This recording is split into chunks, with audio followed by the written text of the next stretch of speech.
आज ही Doubtnut app download करें। Doubtnut पर होगा अब आपके सभी मैथ्स, केमिस्ट्री, फिजिक्स और बायोलॉजी डाउट्स का सफाया। बस अपने क्वेश्चन की फोटो खींचो, उसे क्रॉप करो और तुरंत वीडियो सोल्यूशन पाओ। Download now. In this question, we have given position time graph of a body of mass 1 kg is shown in the figure. Calculate net force acting on a body for the time interval 0 to 1 second. तो 0 से 1 second के बीच में हमें net force बताना था particle पे कितना act करेगा। मास हमें गिवन है 1 kg। यहाँ पे देखो पोजीशन टाइम ग्राफ गिवन है, टाइम एक्स एक्सिस में है, पोजीशन वाई एक्सिस में है। 0 से 1 सेकेंड के बीच का आपको ग्राफ देखना था। तो यहाँ पे देखो t इक्वल्स टू 0 ये था, t equals to 1 second. t equals to 1 second में देखो पार्टिकल की जो पोजीशन हो रही है ना 0 से 1 सेकेंड में देखो लीनियरली इंक्रीज कर रही है। तो इस ग्राफ को मैं थोड़ा जूम आउट कर सकता हूँ। 0 से 1 सेकेंड के बीच का जो ग्राफ होगा, क्योंकि मोशन हमें किसके बीच में देखना था, 0 से 1 सेकेंड के बीच का ही जो ग्राफ होगा वो हमारे काम का होगा। तो यहाँ पे मैं थोड़ा सा इसको जूम करता हूँ। लेट से हमारे पास ये t इक्वल्स टू 0 वाला पॉइंट था, ये हमारे पास देखो t इक्वल्स टू 1 सेकेंड वाला पॉइंट है। अच्छा, टाइम हमें सेकेंड में गिवन है। अब मान लेता हूँ कि इस समय पार्टिकल की जो पोजीशन है इस तरह से लीनियरली इंक्रीज कर रही थी, यहाँ तक पहुँच गया। और आप देख सकते हो कि t इक्वल्स टू 1 सेकेंड में इस ग्राफ से देखना पार्टिकल की जो पोजीशन होगी वो कितनी होगी। पोजीशन वाले एक्सिस में देखो पोजीशन हमारा अप्रॉक्सीमेटली 0.5 आएगा, क्योंकि t इक्वल्स टू 2 सेकेंड में इस ग्राफ में देखो t इक्वल्स टू 2 सेकेंड में जो पार्टिकल की पोजीशन है वो कह रहा है 1 मीटर। तो t इक्वल्स टू 1 सेकेंड में ऐसा मैं एज्यूम कर लेता हूँ कि जो पार्टिकल की पोजीशन होगी वो 0.5 के आसपास होगी। तो यहाँ पे देखो ये आ जाएगा 0.5। क्लियर। ये हमारा देखो वही पोजीशन टाइम ग्राफ मैंने थोड़ा सा जूम करके बना लिया, सिर्फ t इक्वल्स टू 0 से 1 सेकेंड के बीच में। अब आप देखो position time graph linearly increase कर रहा है, तो इस ग्राफ का जो स्लोप होगा, स्लोप क्या होता है, जो ये लाइन होगी टाइम एक्सिस से जो एंगल बनाएगी उसका tan theta.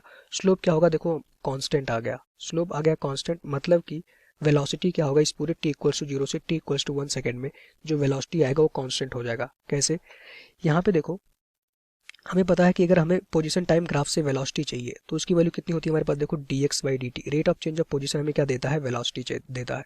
Position time graph का ही हमारा dx/dt कौन सी क्वांटिटी होती है, स्लोप होता है। अच्छा, ये सब मैं क्यों कर रहा हूँ, क्योंकि हमें नेट फोर्स चाहिए था।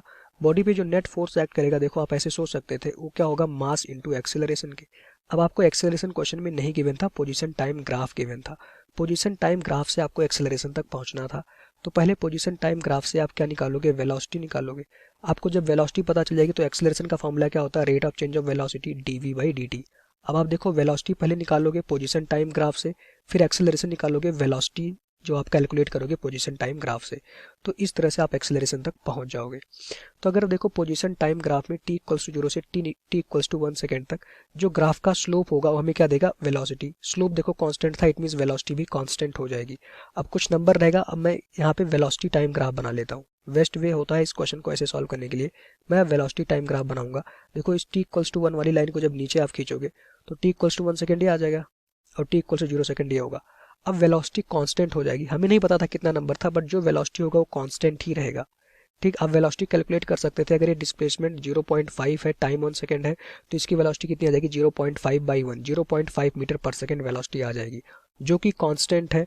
अगर वेलोसिटी देखो कांस्टेंट है तो एक्सेलरेशन क्या होता है, वेलोसिटी टाइम ग्राफ का स्लोप। dv/dt क्या कहता है, ये वेलोसिटी टाइम ग्राफ का जो स्लोप होगा वो क्या देगा हमारे पास, एक्सेलरेशन देगा। अब इस ग्राफ का अगर स्लोप देखो तो क्या है, कांस्टेंट है। स्लोप क्या होता है, टाइम एक्सिस से लाइन कितना एंगल बना रही है। जब पोजीशन टाइम ग्राफ था तो उसका स्लोप कांस्टेंट था। क्यों, क्योंकि देखो टाइम एक्सिस से जो एंगल था, लेट से थीटा एंगल बना रहा था, वो थीटा सेम था किसी भी पॉइंट के लिए। लेकिन यहाँ पे जो ये लाइन है वेलोसिटी कांस्टेंट होने का मतलब ये देखो टाइम एक्सिस के पैरेलल हो गया। टाइम एक्सिस के पैरेलल हो गया मतलब इस लाइन का जो स्लोप होगा वो कांस्टेंट हो जाएगा। स्लोप मेथड से आप देख सकते हैं, वरना आप ऐसे भी देख सकते हो कि वेलोसिटी क्या था, कांस्टेंट था। अगर वेलोसिटी कांस्टेंट हो गया तो एक्सेलरेशन कैसे लिखोगे, dv/dt होता है। dv क्या था, चेंज इन वेलोसिटी। अगर वेलोसिटी कांस्टेंट हो तो dv की वैल्यू हो गई 0 और एक्सेलरेशन आ गया हमारे पास 0। अगर एक्सेलरेशन 0 हो गया तो पार्टिकल पे जो नेट फोर्स आएगा, देखो मुझे पोजीशन टाइम ग्राफ से मैं एक्सेलरेशन तक पहुंच गया। अगर एक्सेलरेशन आ गया तो देखो net force equals to mass into acceleration. Acceleration है 0, तो यहाँ से नेट फोर्स आ जाएगा हमारे पास, देखो ऑब्जेक्ट पे वो कितना हो गया 0। तो नेट फोर्स हमारा आ गया 0। यही हमारे इस क्वेश्चन का आंसर हो जाएगा। तो 0 से 1 सेकेंड के बीच में पार्टिकल पे कोई भी फोर्स एक्ट नहीं करेगा, क्योंकि मैं देख पा रहा हूँ 0 से 1 सेकेंड के बीच में जो पोजीशन टाइम ग्राफ का स्लोप था constant, it means velocity constant थी। अगर वेलोसिटी कांस्टेंट होगा तो एक्सेलरेशन 0 होगा। अगर एक्सेलरेशन 0 होगा तो नेट फोर्स भी 0 होगा, क्योंकि नेट फोर्स तो सिर्फ एक्सेलरेशन पे डिपेंड करता है। तो इस तरह से अच्छा क्वेश्चन था, यहाँ पे मैंने देखा आंसर कितना आ गया, 0। Thank you. क्लास 6 से 12 से लेके नीट, IIT, JEE मेंस और एडवांस के लेवल तक 10 मिलियन से ज्यादा स्टूडेंट्स का भरोसा। आज ही डाउनलोड करें डाउटनेट ऐप या व्हाट्सएप कीजिए अपने डाउट्स 8400 400 400 पर।